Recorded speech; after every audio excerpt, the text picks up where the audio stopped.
Okay, well, thank you very much. As Michelle mentioned in her introduction, Julia and I are PhD candidates at Trent University. Julia studies women and working class history in Canada, and I study the history of education and colonialism in Western Canada. But today we're here representing the Graphic History Collective, or the GHC. The GHC is a group of activists, artists, writers, and researchers passionate about comics, history, and social change. In our talk today, Julie and I are going to expand on the exhibit we have up in the King Mills room by explaining how we see our work as members of the Graphic History Collective as active or activist history. To ground our conversation in a concrete example, we're going to talk about the comics that will be appearing in the GHC's forthcoming publication, Drawn to Change, Graphic Histories of Working Class Struggle. I'll be starting by providing a brief history of the tradition of activist comics and explain how the Graphic History Collective fits into that tradition. Julia will then discuss how the comics in Drawn to Change were created and how they remind us that history can serve as an important resource for contemporary struggles for social change. While the origins of the comic book are debatable, it is generally agreed that the mixture of words and sequential art, often taking the form of different panels on a printed page, emerged as a distinct artistic medium in the late 19th century. Inspired by the political cartoons of European newspapers, artists in America began creating comics for Sunday editions of newspapers in the early 20th century. By the 1930s, these strips, referred to as comics because they were often humorous, were being bound together and sold separately in a distinct magazine format. For the most part, people considered early comics to be light comical diversions for the serious issues of the day. Yet comics also had dissident dimensions, as some comic strips and graphic books combined the new medium of illustrated sequential art with radical politics. One of the first labor comics, Ernest Ribb's Mr. Block, published by the industrial workers of the world in the 1910s, poked fun at the proverbial patriotic, law-abiding, and anti-union blockhead, and this character even inspired Joe Hill to write the well-known labor song, Mr. Block, which you can find online if you're interested. There were also many standalone graphic books published in the 1930s and 1940s. Many of them were wordless but sequential lino cuts with explicitly left politics, including Prelude to a Million Years and White Collar. These are extremely hard to, Lynn Ward's work you can find, but White Collar is very difficult to track down today. By the late 1930s, comics had become an established medium, primarily for children and adolescents, but with some popular and political appeal for adults as well. It was the invention of the superhero in the late 1930s and early 1940s, however, specifically the creation of first Superman and then Batman, that launched the comic book into the mainstream. During World War II, new comic book superheroes such as Captain America and Wonder Woman played a key role in American military propaganda, and consequently, comic books reached new heights of popularity. Anxious adults, however, began to argue that comics, and specifically crime comics, were too violent and even dangerous and subversive. And in the post-war period, they began to challenge the medium's legitimacy.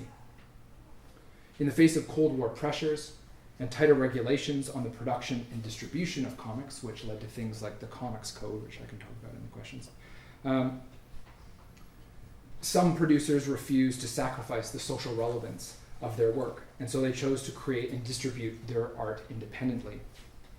Writers and illustrators kept alive a dissident spirit in comics as they forged an underground comics with an X movement, which overlapped with broader countercultural scenes in the United States and the UK in the 1960s and 1970s.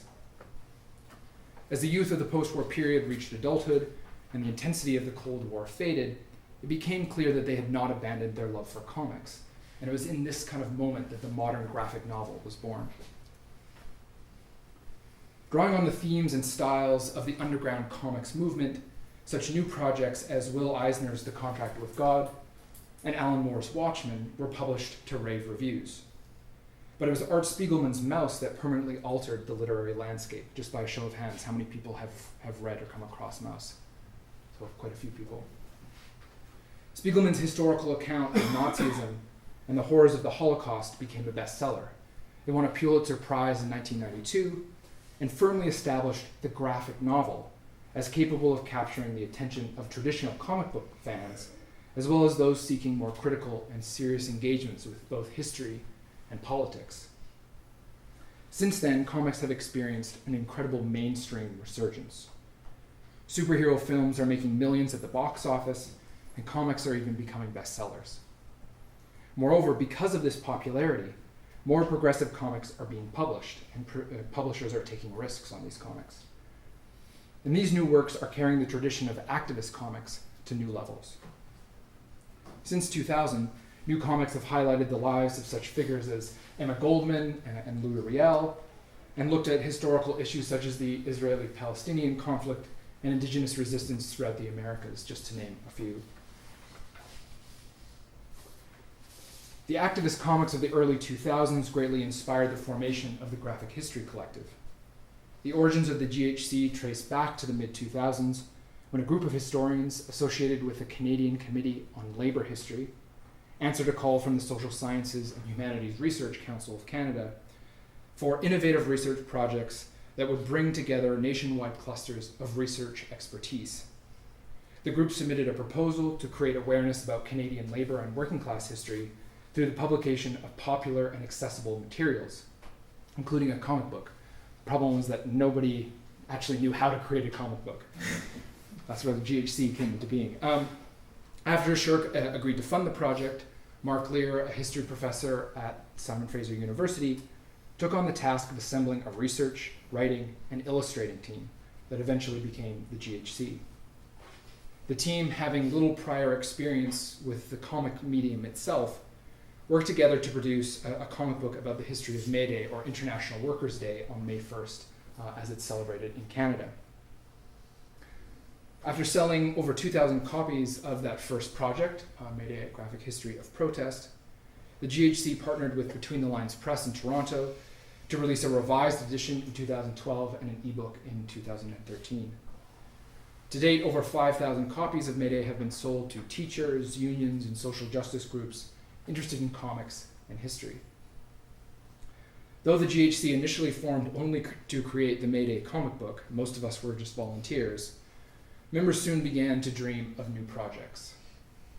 In the fall of 2012, the GHC made an open call for proposals to start a new endeavor called the Graphic History Project.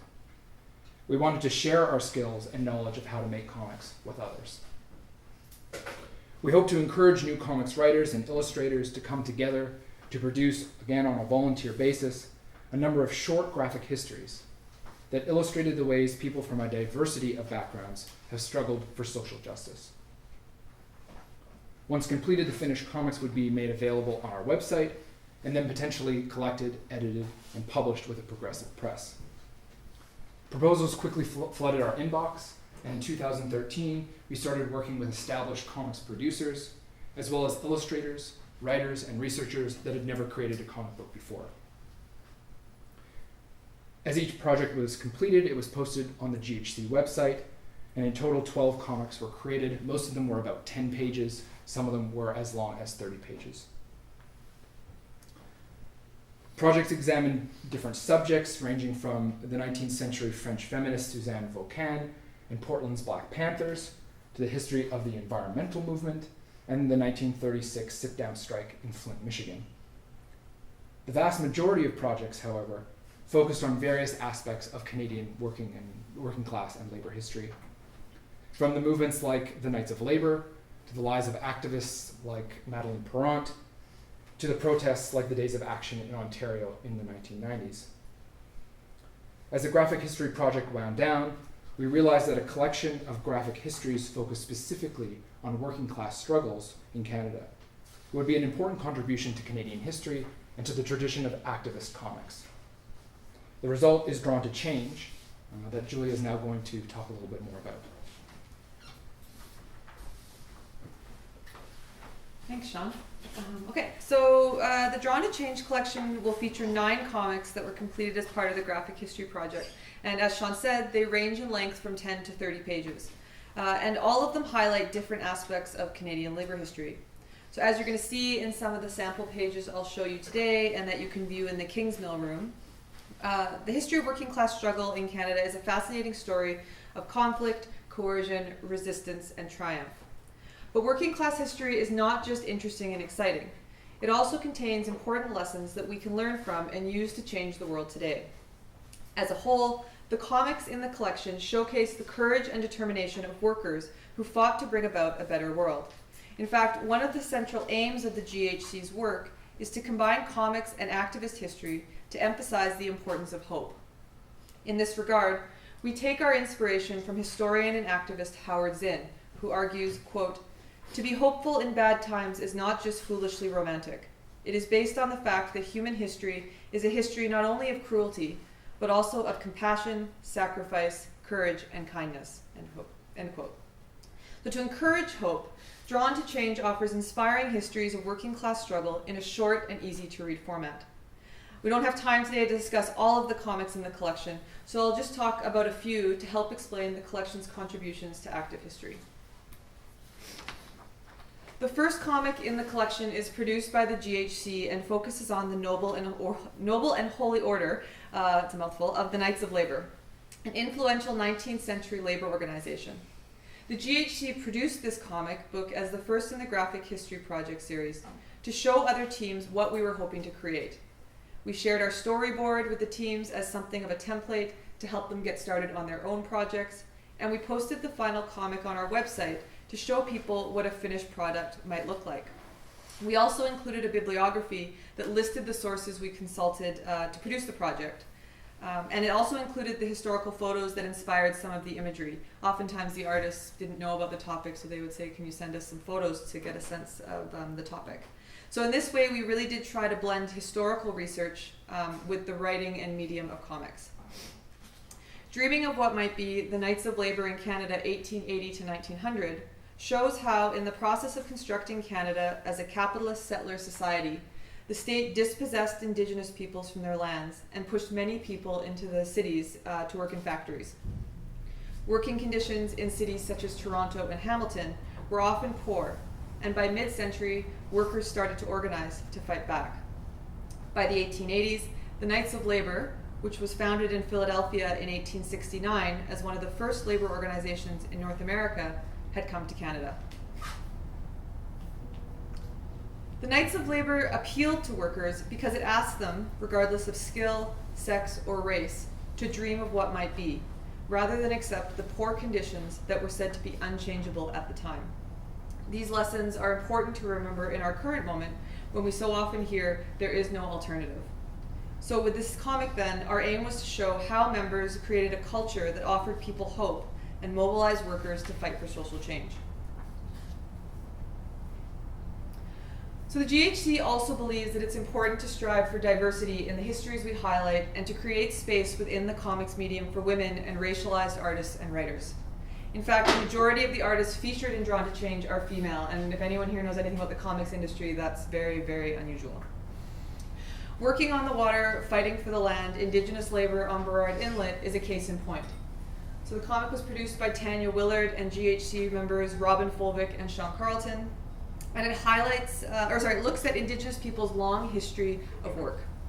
The project shows how Musqueam, Squamish, and Tsleil-Waututh Coast Salish First Nations peoples in what is now known as British Columbia responded to the coming of colonialism and capitalism in the late 19th and early 20th centuries. Working on the Water relies on transcripts of oral interviews with Indigenous laborers to demonstrate how Indigenous peoples worked on the waterfront and used the benefits of unionization to help fund their efforts to protect their lands and how they continue to do so today. Overall, the project highlights the strength, creativity, and resilience of Coast Salish peoples, both past and present, and showcases the work of Tanya, who is a prominent female Indigenous artist in Canada. Working on the Water was featured recently in Active History, and Tanya has an exhibit on right now at the Workers' Arts and Heritage Center in Hamilton with panels from this comic book. And as a side note, just for this conference, the Workers' Arts and Heritage Center actually does really great active history, and I encourage those of you who have not checked out their work to do so. So in producing Drawn to Change, we also had the chance to collaborate with international artists, including Ethan Heitner. Ethan is an editor with World War III in New York, one of the most significant alternative comics publications in the world. So Ethan wanted to work as part of a team to produce a comic book for the Graphic History Project, and he was eager to try something new, taking on a topic about which he knew very little.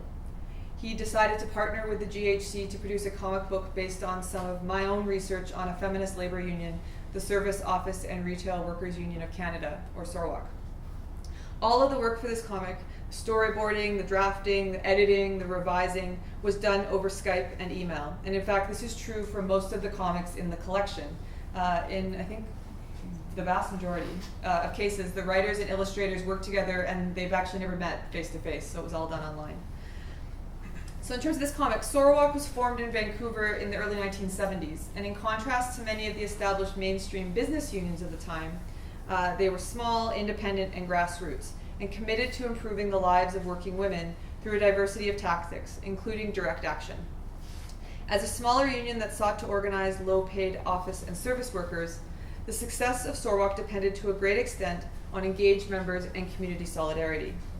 Ultimately, the SORWOC comic book shows us the importance of democratic and feminist labor organizing, as well as the need to challenge business unionism and the state's role in labor relations.